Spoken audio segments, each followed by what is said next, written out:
evening, everyone. Why don't we have a word of prayer, and then our musicians will come forward. Dearly Father, I just thank you that we are able to come together again this evening as we continue in our series, as we recognize all the hardships and difficulties that many of us face. Help us to continue to intertwine your presence in everything, knowing that through that we can be overcomers. So be with us now, Lord, again. We thank you. We ask for your presence here this evening. In Jesus' name we pray. Amen.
Your word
So tonight, maybe, we're going to be dealing with depression and the road to recovery. I need some recovery of mine.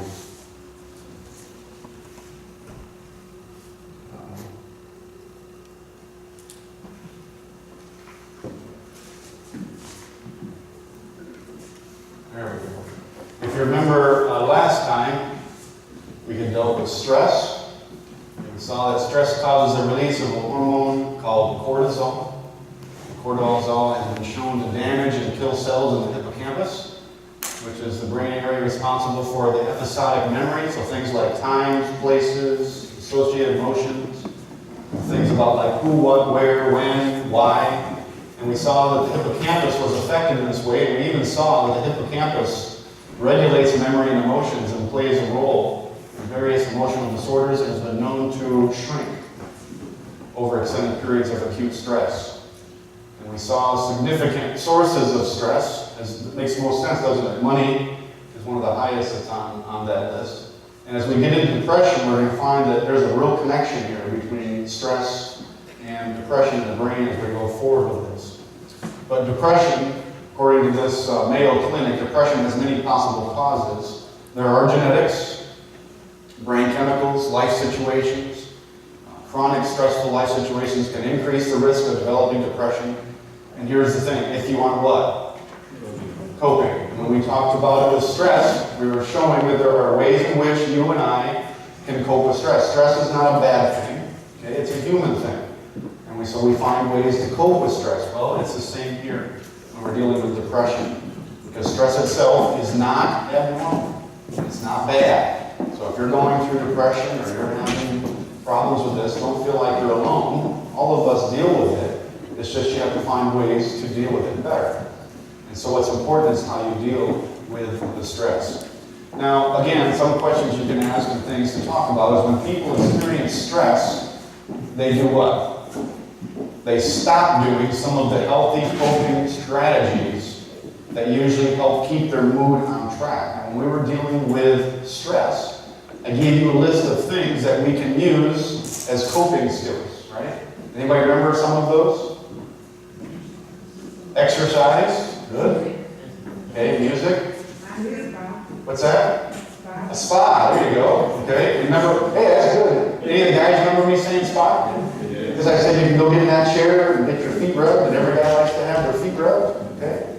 All right. Was there any other ones that you could think of? Laughter. Rest? Good. Laughter. There we go. Laughter. So I gave you a lot of different things. So we talked about laughter, exercising, sleep, managing your time, doing something you enjoy, finding a hobby, right? Playing with pets and caring for pets and volunteer work. And one of the things, too, is writing. Right? Writing out your feelings and going through it. So these are, again, there's more than this that you can do, but it's fine. So what happens is then, when you experience stress or even depression, you stop doing the very things that actually help you to cope. And so you actually have to fight this. You have to say, no, I have to stay consistent. I have to follow through. I have to do these things. And I'm going to show you some interesting things that they have found through depression. In Scientific America in 2009, they said that research in the U.S. and other countries estimated that between 30 and 50% of people have met current psychiatric diagnostic criteria for major depressive disorder. There'll be a couple other times later on that you'll see the words MDD. That's just an abbreviation for major depressive disorder. Now, it's interesting here, and again, I'm not going to go into great detail because this starts getting dry and boring. But there's some interesting things I want to bring to your attention.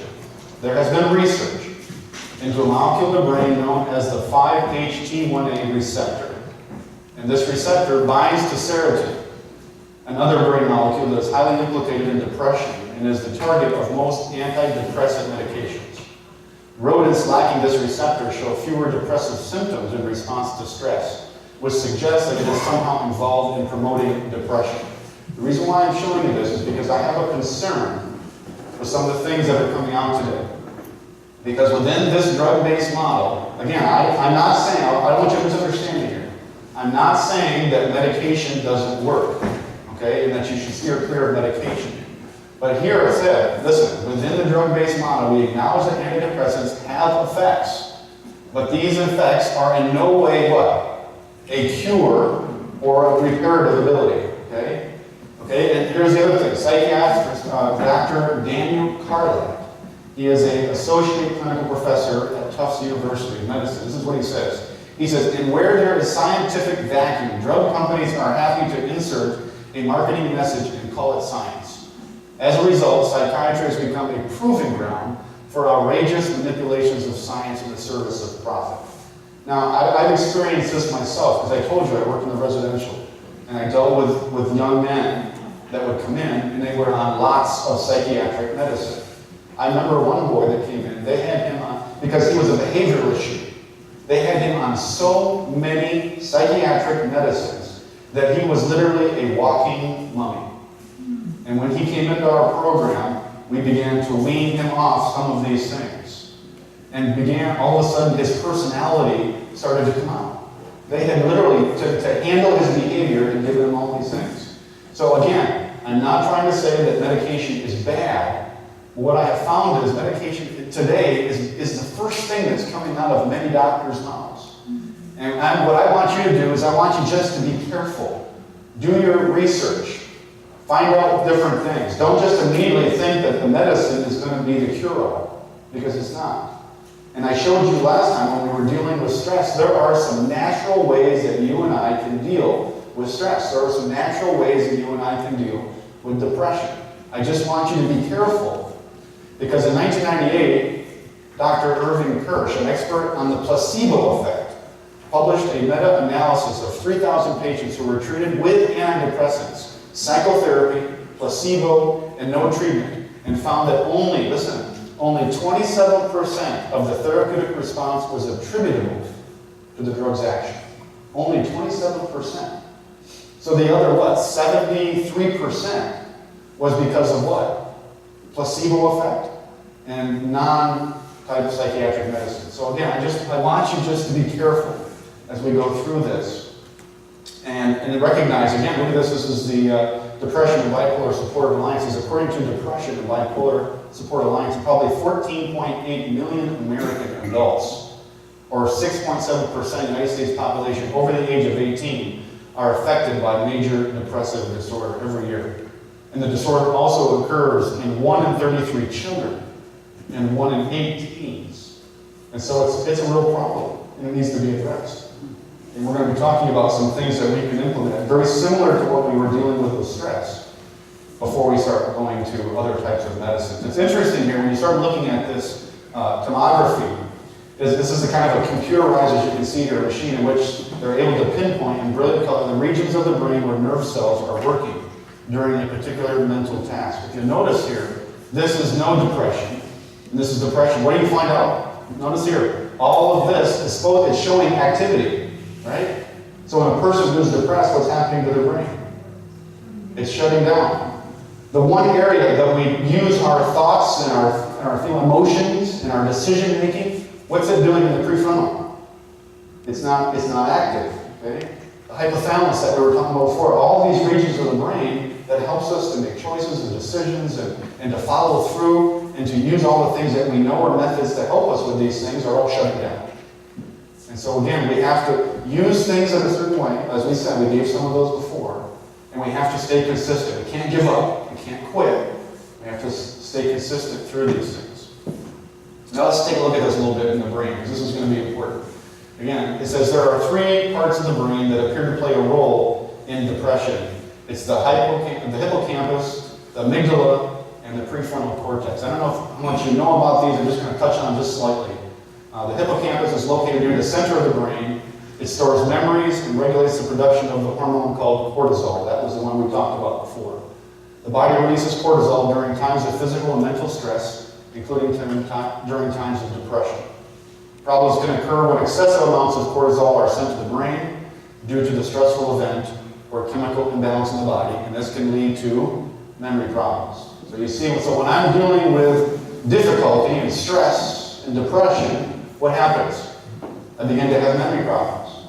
Okay? And a lot of these things affect us. Now, the amygdala is the part of the brain that facilitates emotional responses, such as pleasure and fear.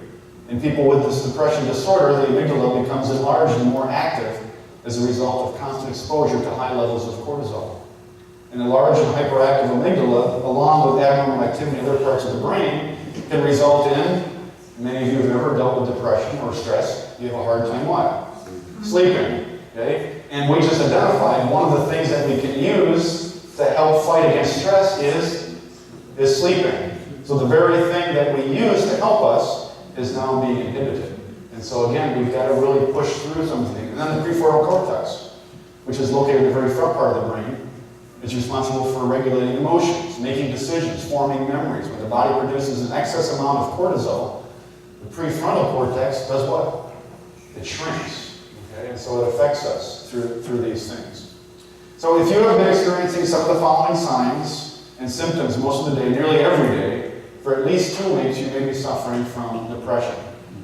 Persistent, sad, anxious, feeling of emptiness, feeling of hopelessness, pessimism, irritability, feeling of guilt, worthlessness, helplessness, loss of interest or pleasure in hobbies and activities, decreased energy or fatigue, moving or walking more slowly, feeling restless or having trouble sitting still, difficulty concentrating, remembering, or making decisions, difficulty sleeping, early morning awakening or oversleeping, appetite, weight changes, aches or pains. I mean, some of these are things that you and I deal with anyway. It may not necessarily be a sign that you're dealing with depression. But as I said before, we've got to implement things in our lives. And as I said to you before, this is so important. If you recognize we are creatures of habit, and making change is hard. Okay? And there are within us what's called the stages of change. Well, one of the things that we need to recognize is that there's a problem. But the next stage is after I acknowledge that there's a problem, I have to be willing to take the step to do what's necessary to deal with whatever it is the problem that I have. And sometimes that's one of the hardest things for us to do, because we're used to doing things a certain way. But if we care about, remember what we've been sharing all along, when we dealt with marriage, when we dealt with parenting, we saw that our health impacts the health of who? Our spouse, our children, everyone that's around us is affected by our health. So then all of a sudden I recognize that, you know what? My health is more important than just me. There are other people that are affected. If I'm having a really stressful, bad day, and I come home and I lash out at my child, is that child being treated fairly? No, right? But if there are things that I'm utilizing in my life to help me deal with that stress, then I'm better making myself, a healthy situation. And then this is the one that I'm saving this for now and put it last, because death and suicide, this is a really important thing, because it's happening more and more often, at least I think so today. Because you've got people that are feeling like there's no way out, there's hopelessness, you feel helpless, and people think that the only way out is suicide. We're seeing it more and more today, even in our teens. You've got teenagers that are hanging themselves and killing themselves and all sorts of things. And I love this statement. It says, when something is out of control, it is merely out of your control, not God's. That's why I've interwoven God into this whole entire series. Because if I'm taking it specifically just by human ability, then there may be times where I'm successful. But overall, over the course of my life, I won't be. And I have to interweave God in this. And so again, when something is out of control, it's out of our control. It's not out of His. And I love what it says here. You are chosen. Each of us is special. Right? It says, of all the people, this is Deuteronomy 7:6, of all the people on earth, the Lord your God has chosen you to be, and I love this, right? He has chosen you to be His own special treasure. That means there is worth in each of us. That we're here for a purpose. That God wants to do something with us. And so to lose your life, you're missing out on what God wants to do for you in your life. And so we have to really address many of these things in our world today. Depression is one of the most common mental disorders in the United States. Current research suggests that depression is caused by a combination of genetics, biological, environmental, and psychological factors. Depression can happen at any age, but often begins in adulthood. Depression is now recognized as occurring in children and adolescents, as I said, although it sometimes presents with more prominent irritability than low mood. Many chronic mood and anxiety disorders in adults begin as high levels of anxiety in children. So again, it starts early, and it continues to be something. And as I told you when we were dealing with parenting, it's very important for us then to be looking at our kids, interacting with our kids, mentoring our kids, right? Emulating something that's healthy, because our kids are watching. Our kids are seeing how husband and wife interact with each other. And if they don't see any resolution and they're fighting, then they're going to grow up and they're going to be depressed. There's going to be stress, and all these things are going to begin to affect them as they grow up as well. And so we have to be very careful with these. Biochemistry, difference in certain chemicals in the brain can also contribute to symptoms of depression. As I said, genetics. Depression can run in families. For example, if one identical twin has depression, the other has a 70% chance of having illness sometime in life. So again, these things, but here's what I want to say to you, that even though it's genetic, we have someone that's familiar with our genetics, who created us, who can heal us. And so we have to, again, keep God as part of the equation. Because we can't use this as an excuse. We can't say, well, my mother was this way, my father was this way, it's in my family, it's just what no. We can't use that excuse. We can break the mold. I mean, it's the same thing when we're going to get into addiction. My father was an alcoholic. His father was an alcoholic. I'm an alcoholic. Is that what I'm going to say? No, I can break the mold. It is true, my father was an alcoholic. My grandfather was also, but we didn't call it that back then. They were just drinkers. Right? And I could have fallen into the same thing. And early on in my early 20s, I was headed that direction. But I broke the mold. I didn't follow the same thing that my mother, or my father, or my grandfather did. So we don't have to say that, well, because it's genetic, I'm bound by that. We can do something different. God can help us through those circumstances. And so he has to be a part of it. Personality, people with low self-esteem. We're going to deal with that at a later time, too, as well. But they are easily overwhelmed by stress, or who are generally pessimistic, appear to be more likely to experience depression. Sometimes depression makes people pessimistic, right? And so we have to look at it. And sometimes depression can make people feel their self-worth is low. And so again, a lot of these things, there's a lot of similarities in your brain with these. Environmental factors, continuous exposure to violence or neglect or abuse or poverty can make some people more vulnerable to depression. If you're in a very difficult home. I dealt with a lot of teenage boys that were in very abusive homes, or homes that the parent didn't even care. How do you think that child's self-worth is when the mother doesn't care where he is at, or the dad isn't even involved in his life? How do you think that makes them feel? But at the same time, I always told the boys, I said to you, just because your mom's doing this, just because your dad's not in the picture, doesn't mean that you can't rise up and be successful. And so it's the same for us. If we're looking at all these different things, we can do something different through the power of God. Depression, even the most severe cases, can be treated. The earlier that treatment can begin, the more effective it is. Depression, let me stop right there. This is the problem, right? We know what the problem is, but we're unwilling to make whatever things we have to do. When we get into addiction, I'll give you an example. I told you this way back on the first night. Maybe some of you weren't here. I said, when dealing with pornography, I have seen so many different ways in which therapists have tried to deal with pornography. And I'll tell you, some of them I'm not even going to tell you here tonight because it disgusts me with the way they have addressed pornography. But one of the ways I know that can handle pornography, get rid of your computer. Get rid of the internet. But what do people say? Oh, wait, I've got a problem with pornography, but I need the internet. I just can't get rid of the internet. Well, wait a second.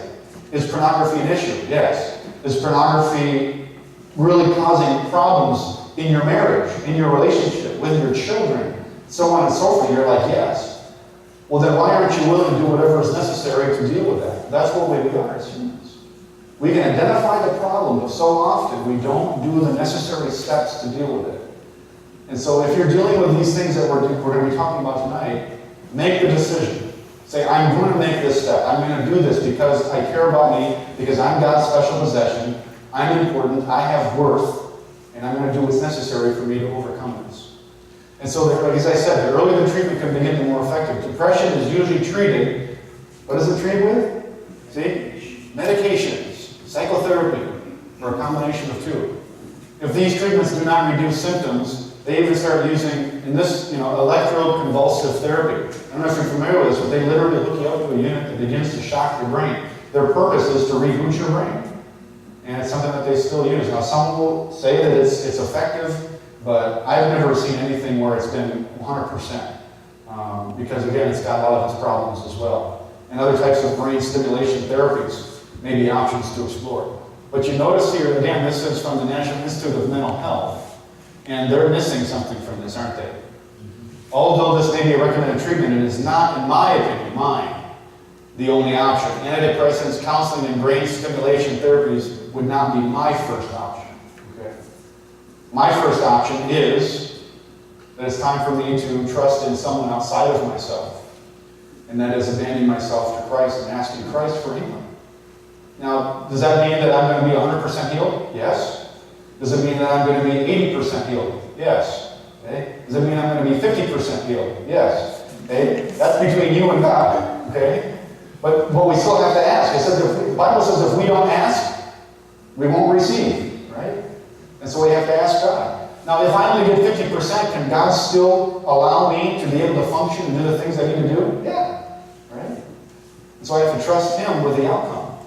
But I'm not going to go to antidepressants and counseling. I'll share another experience, personal. When I had my concussion back in 2013 and I went to the doctor, the first thing that doctor did was he wanted to give me medication to deal with things. And I was so desperate because of what I was dealing with emotionally, because of the anxiety that was being produced by the concussion, that I took it. But after about, I don't know, my wife isn't in here, but within a week or two, oh, there she is. I don't even think it was a week or two that I said, I can't do this anymore. And I began to wean myself off of it. Now, the doctor says, oh, you're not supposed to do that. And my wife was saying, it may not be a good idea. But I said, I'm not doing this because there were other things that were happening to me that were actually it was just a mess. And I weaned myself off of that medicine, and I found other alternatives to deal with those things that I was dealing with, and I was successful in it. So again, today, the pharmaceuticals and the doctors, again, this isn't all doctors. That's why I said earlier, be careful. Ask questions. Do research. And do these kinds of things first before just jumping right in and finding these things that doctors are doing. Again, there are other ways to boost brain health and help recover from depression without medication intervention first. And some of these are, we talked about this with stress, right? Healthy foods. Staying active. This helps to stimulate the brain cells. It strengthens communication between the brain cells, right? You remember what we said? What were some of the foods? I just gave you here. Green leafy vegetables. Blueberries, right? The antioxidants. Seeds, flaxseed, pumpkin seeds, sunflower seeds, avocado, cashews. These are foods that we can do, healthy foods, so your diet can actually help to improve the healthiness of your brain. And the healthier your brain is, the more you're going to be able to handle some of these stressful and depression and other types of things. Sleeping well. Again, while you're sleeping, we talked about a little bit, during the REM sleep, there is a lot of brain repair that's taking place. So if you're not getting adequate sleep, anybody remember? When was the best time to go to bed? What was the time period that's the best time? Anybody remember? Between 10 and 11 p.m. Because of the hormones that are in your body. Definitely before midnight. It's been proven. I'm not going into the science of this, but it's been shown. Because of the way that your body temperature decreases at this certain time and all the hormones that are in your body, you need to be in bed before midnight. But the optimal time is between 10 and 11 p.m. Now, what would you say, see if I remember, what was the best continuous sleep? How many hours? 7 to 8. 7 was the optimal number. Typically we hear between 6 and 8. I've even heard as much as 6 to 9. But again, and then in children it's a little bit more. It's 9 or 10 for the children, if you remember me talking about that. But again, 7 is, the number 7 is, well, it's in the Bible as the complete number. And then even doctors say that the number 7 is the best optimal amount of sleep. How many in here get at least 7 hours of sleep every night? How many are in bed before midnight? About half of you. Okay. So again, this is something that you have to challenge yourself. And if you say to yourself, well, it's hard for me to go to bed before midnight. Well, that may be true at first, but the more that you train yourself over time, you'll find that it'll begin. I used to work graveyard shift, right? And I used to go to work at 11 p.m. and work until 7 a.m. And then I'd go to college from 8 a.m. until 5 p.m. And then I'd get home at 5 p.m. and I would do my studies, try to get a few hours of sleep before I go back to work at 11. I did that for 6 years. So after I got done doing all that, how do you think I slept? Okay, not very good. It took me a few years. Even to this day, after all these years later, I can still be a night owl. It's easy for me to just stay up past midnight or into the early mornings, just because it's kind of reprogrammed my brain. But I've got it to the place now that prior to midnight, I'm starting to get a little sleepy. And so those are things that you just have to do. You have to keep pushing yourself and training yourself. We need to avoid alcohol and illegal drugs, because those types of things destroy brain cells. I want to even add stimulants. And I'm going against, and I won't ask for a raise of hands, but how many in this room probably deal with caffeinated beverages, right? Coffees, sodas. These are in the same boat as alcohol and illegal drugs. These actually affect your brain. And so we have to really think about some of these things. Other foods that people who are at risk of depression should use, and I want you to recognize this is to minimize or to avoid. So if in your life you're saying there are certain things that I'm doing right now, I just can't cut cold turkey. That's fine. Then begin to minimize these things so that over time you can either avoid them altogether or at least minimize them in your life. One, artificial sweeteners. Actually, they say that this blocks the production of serotonin, which is a very important thing in your brains. Processed foods, white bread, cereals, pasta, snacks. These have the same effect as sugar. If you study sugar out, you find how it affects the brain. And so there's a lot of things. I know I'm probably throwing everybody out going, oh my goodness, what am I going to eat now, right? Hydrogenated oils, such as deep fried chicken, fish, french fries, anything cooked in trans fats or saturated fats can not only clog the arteries, but they prevent what? Blood flow to the brain. So again, you're having problems with brain function.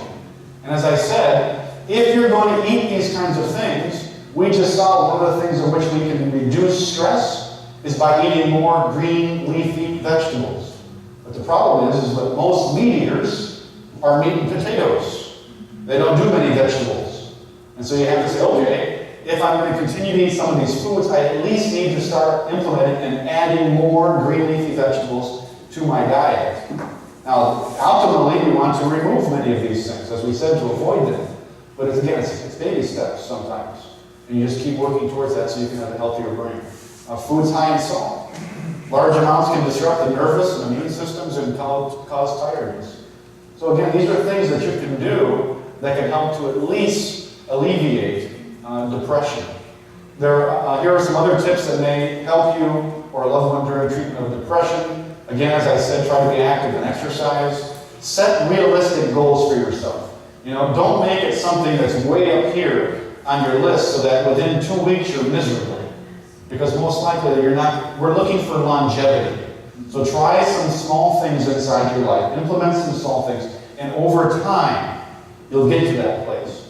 But don't go gung-ho and try something. I'll give you another example. My cholesterol was high. I had my cholesterol. I usually try to get it done every year. And then my cholesterol level was high, so I went and did one of these. And I went and started getting steel-cut oats. How long do you think steel-cut oats lasted in my diet? I can tell you right now, it's about a month. I tried doing blueberries, I extended it another month, and then after the blueberries, I was having trouble. And so again, we have to try to implement things for longevity. Try to mix things up and do different things. But we just have to set realistic goals. And then try to spend time with other people. Be around other people that believe the same way you do, or maybe eat the same way you do. Or again, being around someone that you can confide in or can trust. When you go through AA, or you go through addiction, or you go through any of these kind of things, you have to have a support system.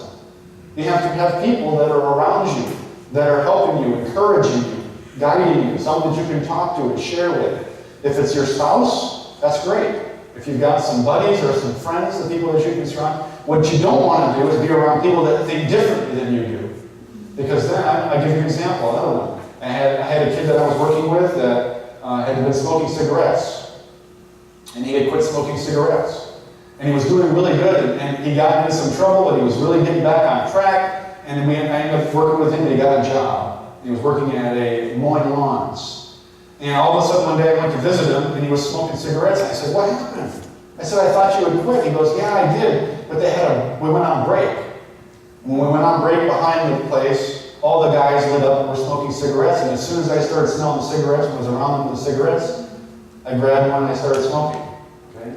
So if you surround yourself around people that don't think the same way you do, or they're dealing with something that you're trying to quit, then you need to be careful with the kind of people that you hang around. And again, that's a tough one, isn't it? Because now you're getting into relationships and friendships. And try not to isolate yourself. Right? Don't say, "I got to do this on my own. I don't need your help. I can handle this." That's the worst place that you can be in. Because when you're by yourself, there's an enemy that's more powerful than you. And that enemy is going to beat you. And so you need to be surrounded by friends, by family, by others. Be willing to be open, transparent. Allow people to help you. Expect your mood. This is important. Expect that your mood is going to improve immediately. Is that what it said? No. But your mood is going to improve gradually. And be okay with that. Don't get frustrated. Don't think that this is never going to happen, so I might as well forget it. It's like someone who's trying to lose weight, right? You don't wake up one day and say, "I need to lose 15 pounds, and then 2 days later say, "I'm giving up on this because I haven't lost the 15 pounds. Is that realistic? No. Okay, and so we're looking at something that's long-term. Postpone important decisions such as getting married, divorced, changing jobs until you feel better.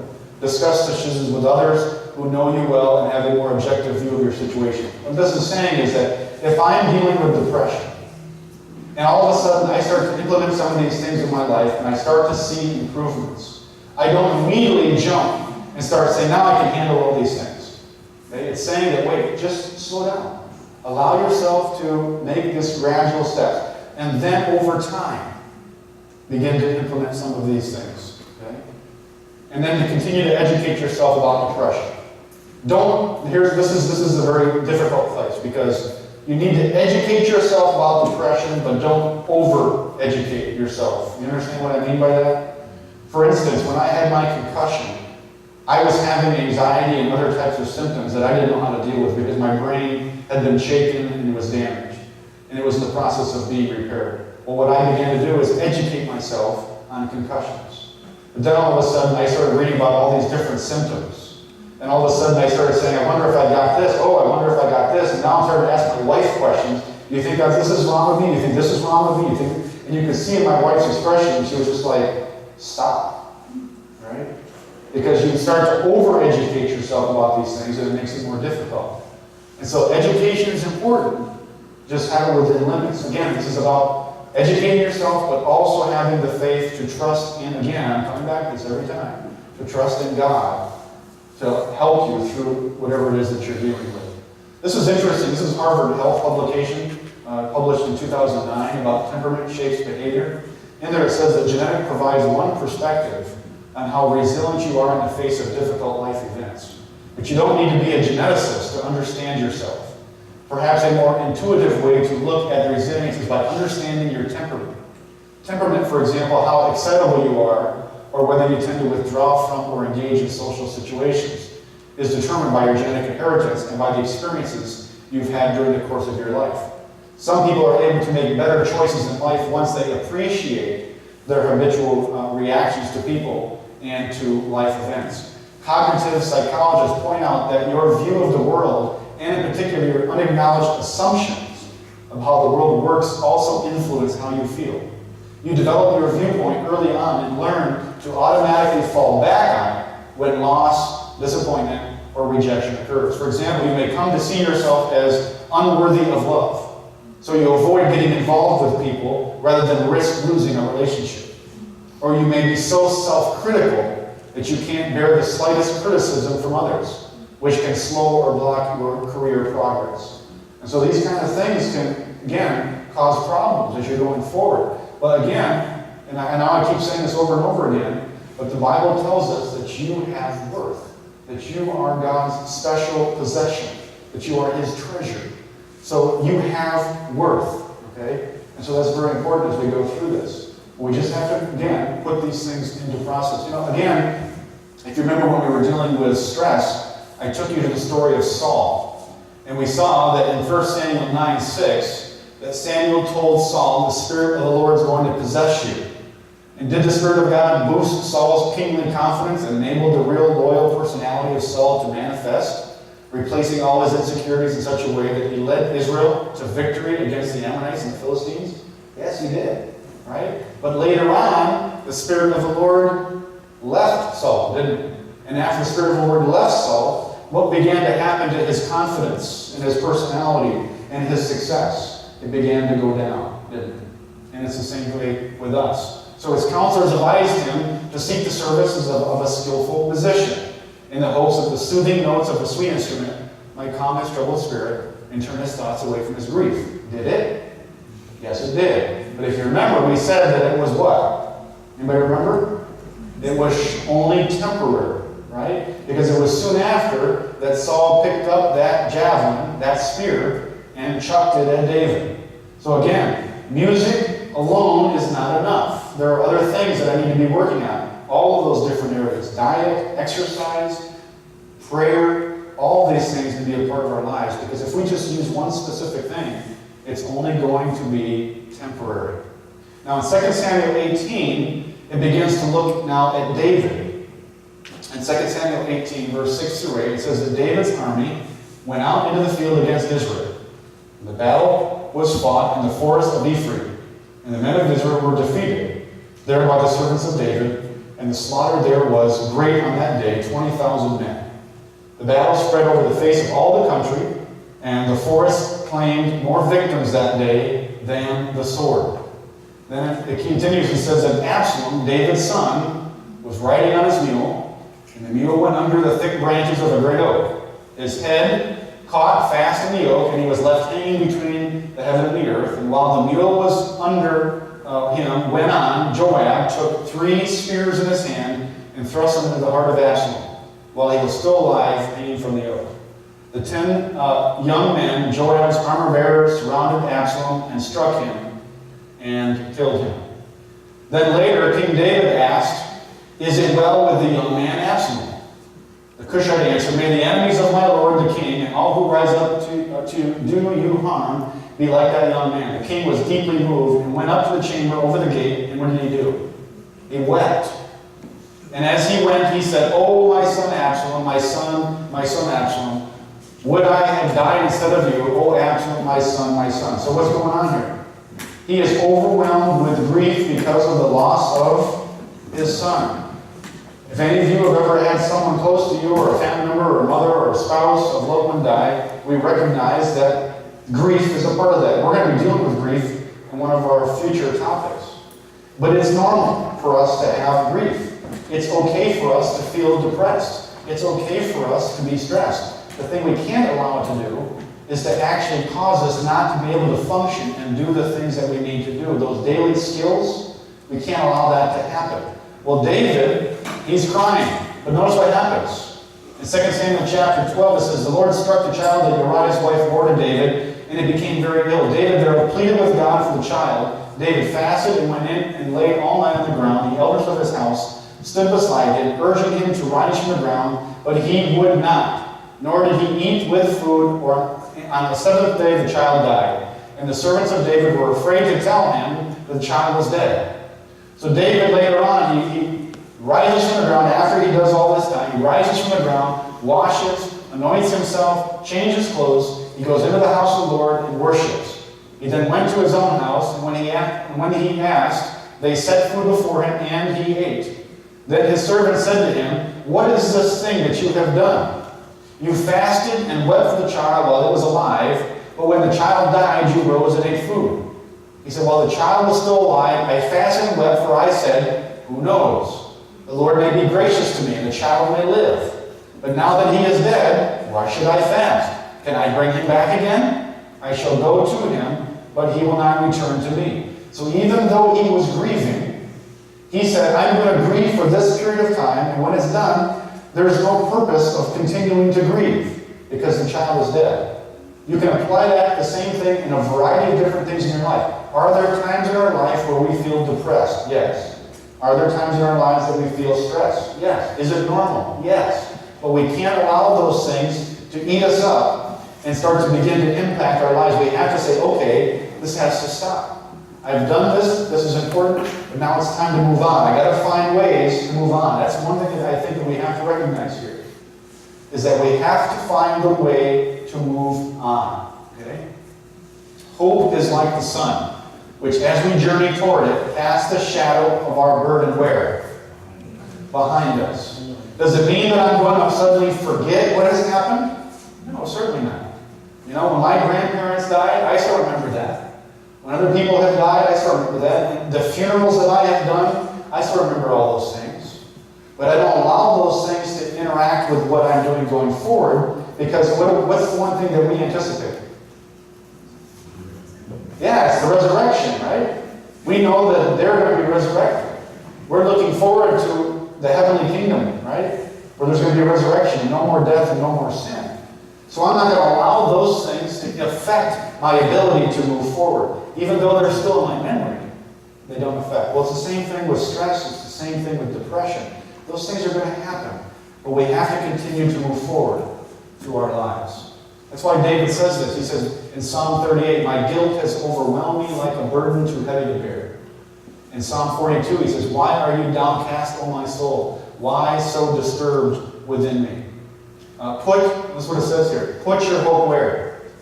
In God, for I will yet praise him, my Savior and my God. You see that? So again, I could just stop right here and say, oh, it's disturbing me.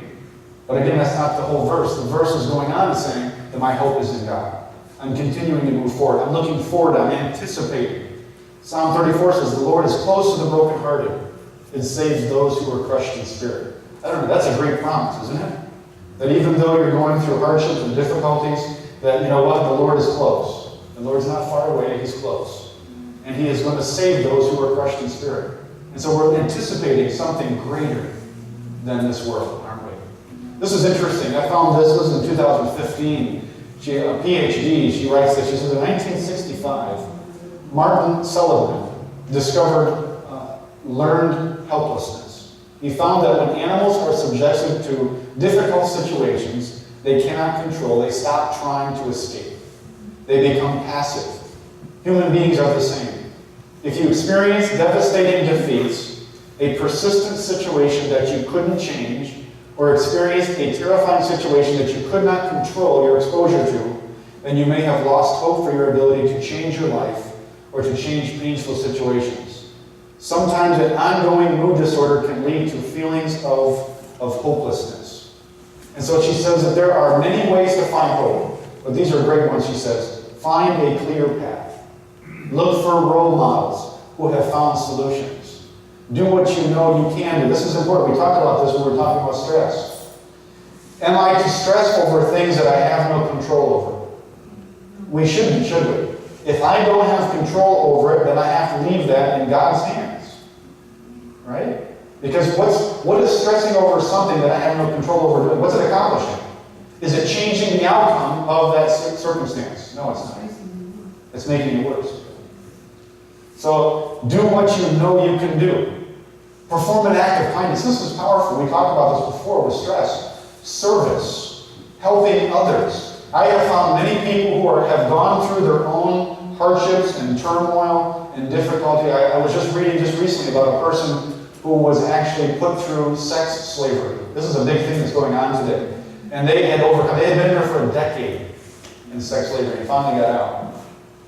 And now they're actually giving back. They're actually creating a house to help other people who have been in there. And it's ability for them to serve, to help others. And so it's important for us to find ways of kindness that we can do, and then turn to our faith. And I would say not only just to live in the moment, but also live in the moment and look to the future of Jesus Christ. It's important. So optimize. So we need to optimize our hope. Optimizing is simply carefully reviewing your activities to see what works. You then do more of what works and less of what doesn't. So for instance, after making a list, you ask yourself what's working. So remember I said one of the things that you can do when you're dealing with stress or depression is journaling.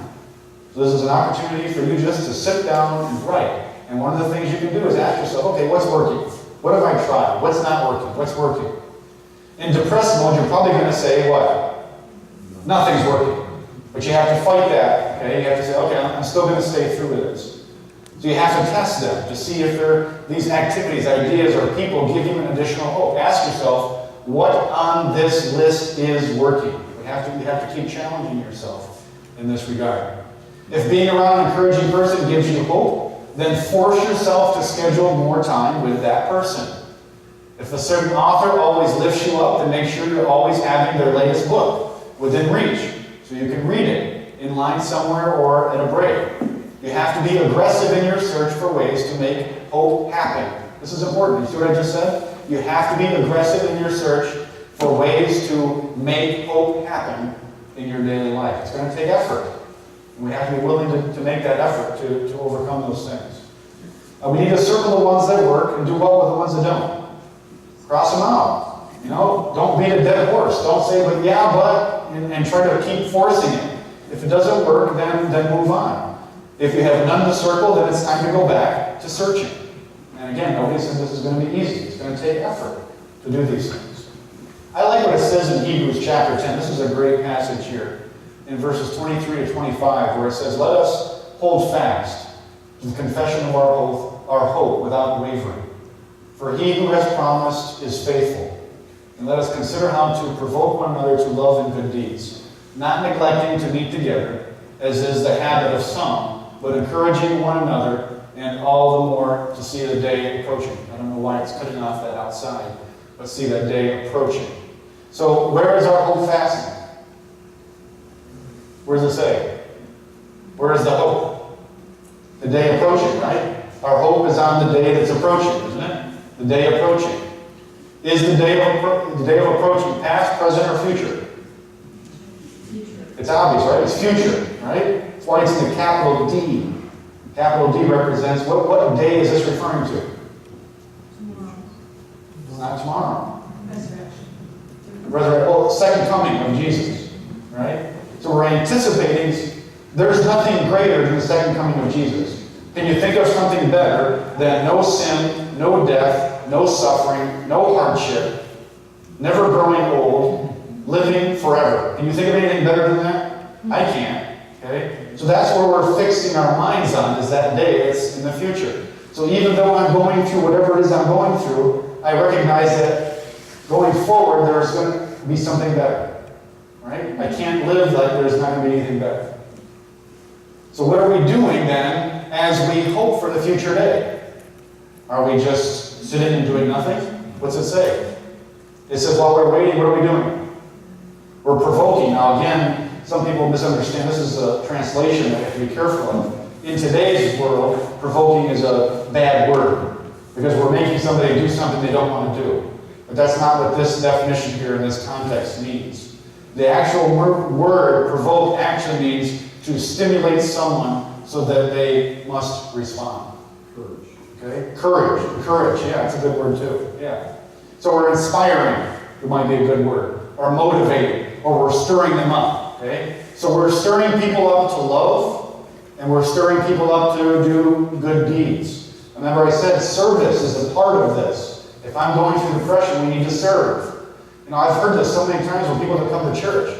They'll come to church and they think that the church's responsibility is to feed them spiritually. It's actually the opposite. I don't come to church to be fed. I come to church to feed, to serve, okay? To encourage. Okay? This is interesting. Did I miss one? Yeah, no. This was in the Biomed Central. It says a new paper led by Dr. Susan Richards at the University of Exeter Medical School reviewed 40 studies from the past 20 years on the link between volunteering and health. And this was just in 2017. It says the article finds that volunteering is associated with lower depression, increased well-being, and a 22% reduction in the labor risk of dying. Okay? So service is a necessary component of actually improving our overall well-being, lowering our depression, and actually adding longevity to our lives. And so it's important. So again, this idea of motivating and stirring up and inspiring, the third point that we see here is that they are doing what? They're encouraging one another, but they're also what? Meeting together, socializing, hanging out, having dinner with. If you're dealing with depression, staying by yourself is only going to manifest it even worse. You need to surround yourself. And then what happens if you're not an extrovert? What if you're an introvert and social environments are uncomfortable with you? What do? You push yourself to make it happen, right? And so you have, again, what's at stake here? It's your well-being is at stake here. So you have to push yourself, and so socialize, hang out. Even if it's at first it's only one person, that's okay. Remember, we said this was all at once or gradual? It's gradual, yeah. And so we want to, again, Jesus gives us this, doesn't he? He gives us the model.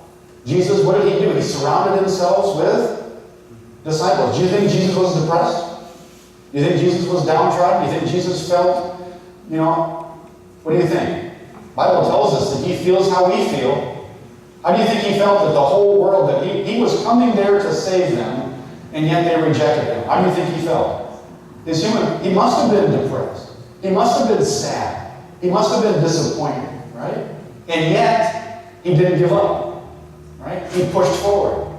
He went through with it.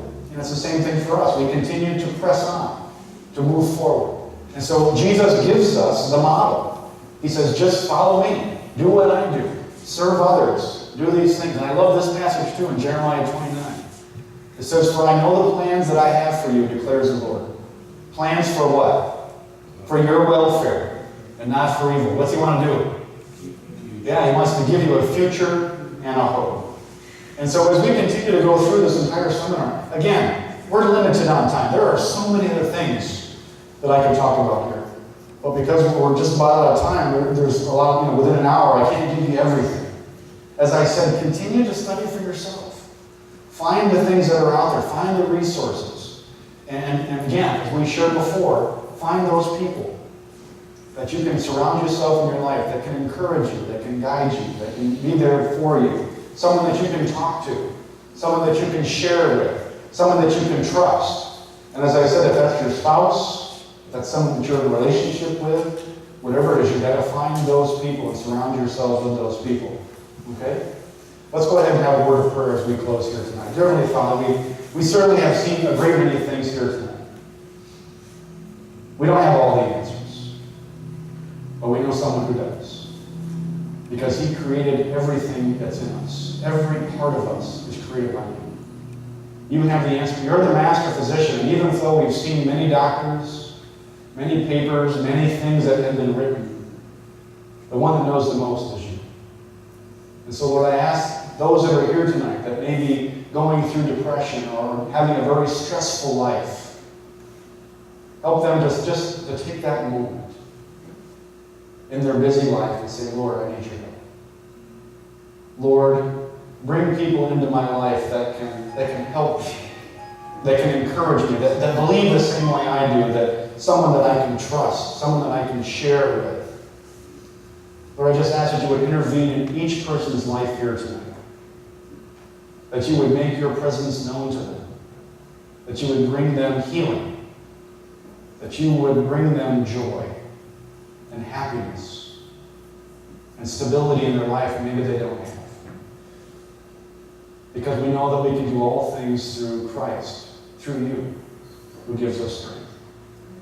We're so thankful for that, Lord. There's nothing else in this world that can do that.